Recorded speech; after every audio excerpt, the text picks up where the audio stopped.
Join us on this walk and see Trafalgar Square, Piccadilly Circus, Chinatown, Covent Gardens, the Royal Opera House, the National Theatre, Oxo Rooftop Bar and Restaurant, the Tate Modern, Shakespeare's Globe, the Millennium Bridge, and St. Paul's Cathedral, and more on this 1.25 hour self-guided walk in London. Welcome to our self-guided walking tour of London, where we'll visit some of the city's most popular landmarks in just about 75 minutes of walk time. But before we set off, let's set some expectations. While our walk itself will take a little over an hour, we will be passing several must-see sites, each deserving a moment to soak in its history and beauty. So, if you're planning to stroll this walk and to take in the ambience, capture some memorable photos and videos, we recommend setting aside 3 to 4 hours for a fuller experience. So lace up your walking shoes, grab your camera, and let's discover the magic of central London one step at a time.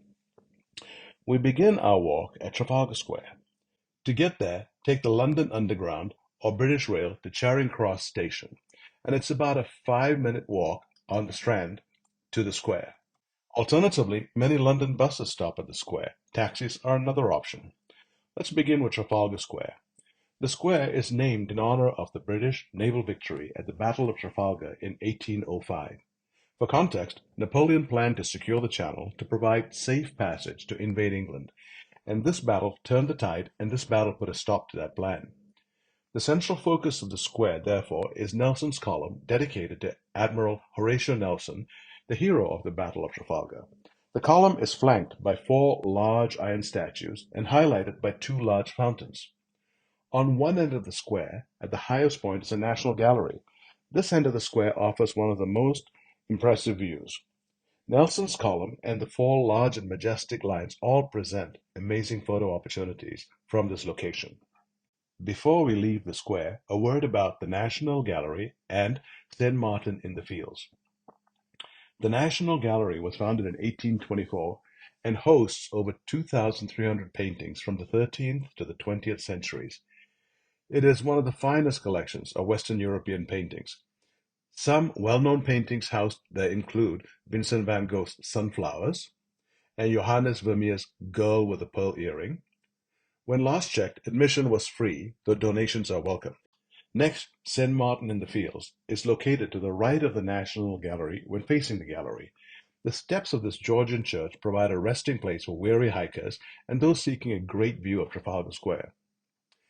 Next, we head to Piccadilly Circus. Take Pall Mall E, which is on the left when facing the National Gallery.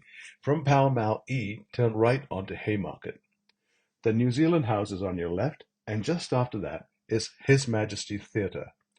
Opposite His Majesty's Theatre is the Theatre Royal Haymarket. After you pass the Hard Rock Cafe on your left, turn left onto Piccadilly Circus with the statue of Anteros at the center. This presents an opportunity to take a small break seated on the steps of the statue of Anteros, commonly believed to be Eros. Built in 1819, Piccadilly Circus lies at the center of Theatreland. The area is a center of entertainment and close to Chinatown and Soho. Our next stop will be Chinatown. Take Shaftesbury Avenue to Wardour Street, then make a right, and then the second left onto Gerrard Street, which takes us right into Chinatown. There are 4 archways, or pie fangs, at the boundaries of Chinatown. 3 are on Gerrard Street, and the 4th is on Wardour Street. The 4th gate is the largest Chinese gate in the UK. These gateways make for great photos. With numerous restaurants to choose from, ranging from the small to the large multi-floor establishment, there is something for everyone here. The visuals and fragrances make it challenging to pass through Chinatown without a taste. For a higher-end experience, check out Evelyn's Table, a former beer cellar converted to an intimate kitchen bar at 28 Rupert Street.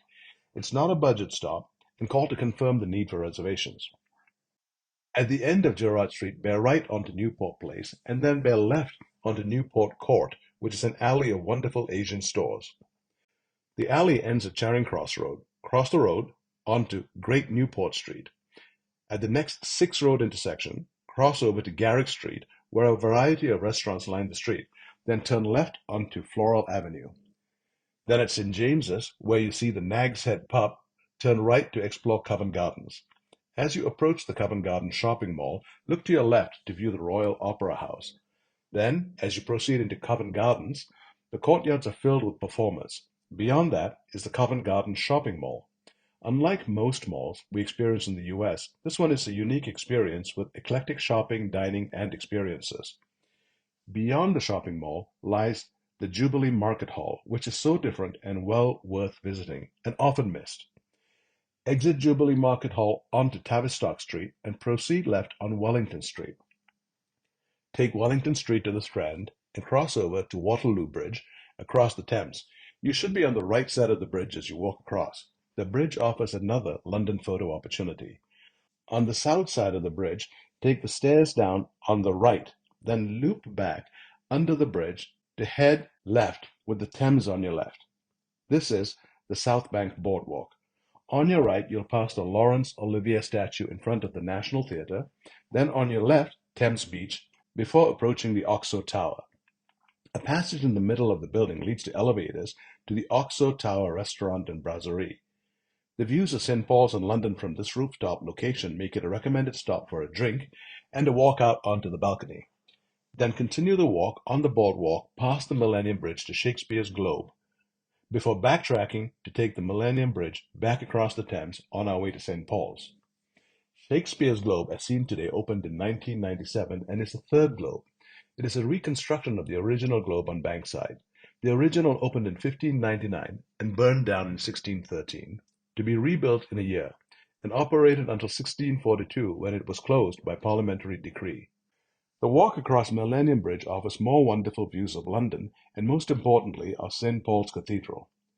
Consecrated in 604 AD, the early foundations of St. Paul's were built in 1087.